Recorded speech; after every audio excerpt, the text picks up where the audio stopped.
கிறிஸ்துவுக்குள் அன்பான கர்த்தருடைய பிள்ளைகளே, இன்றைய வேத வசனமும் ஜெபமும், இந்த நாள் கர்த்தர் உண்டு பண்ணின நாள், மனிதனுக்காக உண்டு பண்ணின நாள். அதனால் இதில் மகிழ்ந்து நம் கலிகூற கடவும், தேவனை துதித்து வேதத்தை வாசித்து ஜெபம் பண்ணுகிறவர்களாய் காணப்படுவோம். ஒரு சமாதானம் உங்களுக்குள்ளே இருக்கும். இந்த நாள் தியானத்துக்குரிய வசனம் 119 சங்கீதம் 119 71. நான் உபத்திரவப்பட்டது எனக்கு நல்லது, அதனால் உமது பிரமாணங்களை கற்றுக்கொள்ளுகிறேன் என்று சங்கீதக்காரர் எழுதுவதை நாம் பார்க்கிறோம்.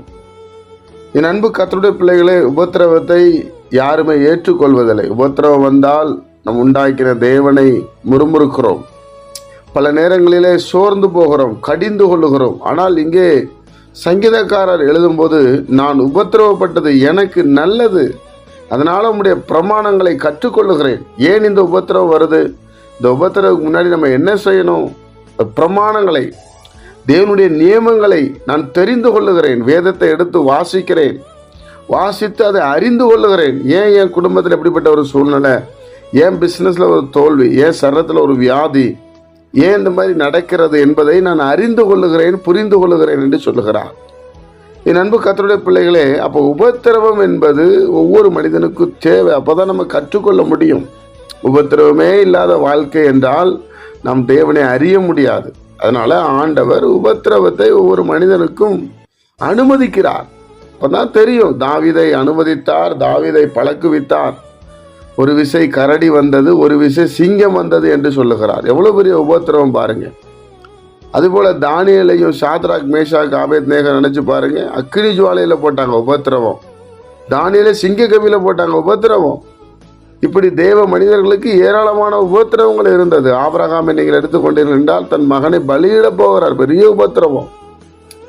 இப்படி ஒவ்வொரு இடத்திலையும் தேவன் தம்மை வெளிப்படுத்துவதற்கு ஒவ்வொரு மனிதனையும் புடமிடுகிறதை நாம் பார்க்க முடிகிறது. காரணம், அவர் தெரிந்து கொண்ட மனிதர்கள். நீங்களும் நானும் அவரால் தெரிந்து கொள்ளப்பட்டவர்கள் என்பதனால நமக்கு உபத்திரவத்தை அனுமதிக்கிறார். உபத்திரவத்தை கொடுக்கிற தேவன் அல்ல. நம் தேவன் ரொம்ப நல்லவர், சர்வ வல்லமையுள்ள தேவன். நம்ம மேல ரொம்ப அன்பு வைத்திருக்கிறார். நம்மை ஒரு பாதைக்கு கொண்டு போவதற்காக எல்லாவற்றையும் நமக்கு செய்து முடித்திருக்கிறார். ஒரு மரம் என்றால் பூமியோடு இணைந்து வாழணும். ஒரு மனிதன் என்றால் தேவனோடு இணைந்து வாழ வேண்டும், தேவனோடு பேசுகிறவர்களாய் காணப்பட வேண்டும். அதான் நமது சாயலாக மனிதனை உண்டாக்குவோமாக என்று சொல்லி நம்மை உண்டாக்கினார். அப்போ தேவனுடைய பிள்ளைகள், இந்த உபத்திரவத்தை கண்டு நம்ம பயப்படக்கூடாது, உபத்திரவத்தை கண்டு சோர்ந்து போகக்கூடாது, உபத்திரவத்தை கண்டு சந்தோஷப்படணும்.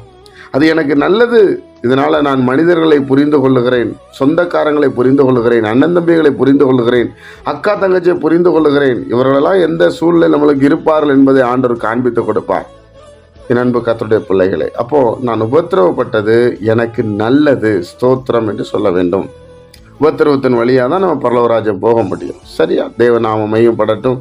நீங்கள் நாம் ஜெபிப்போமா? பரிசுத்த பிதாவே, உம்முடைய குமாரன் இயேசு கிறிஸ்துவின் நாமத்தில் வருகிறோம். சிலருக்கு வியாதியின் உபத்திரவம், சிலருக்கு கடன் பிரச்சனை உபத்திரவம், சிலருக்கு சொந்த ஜனங்கள் பகைக்கிற உபத்திரவம். ஆண்டவரை, இப்படி மனக்குழப்பம், ஏராளமான உபத்திரவங்கள் இருக்கிறதப்பா. நாங்கள் உபத்திரவப்பட்டது எனக்கு நல்லது, அதனால் உமது பிரமாணங்களை நான் கற்றுக்கொள்ளுகிறேன்.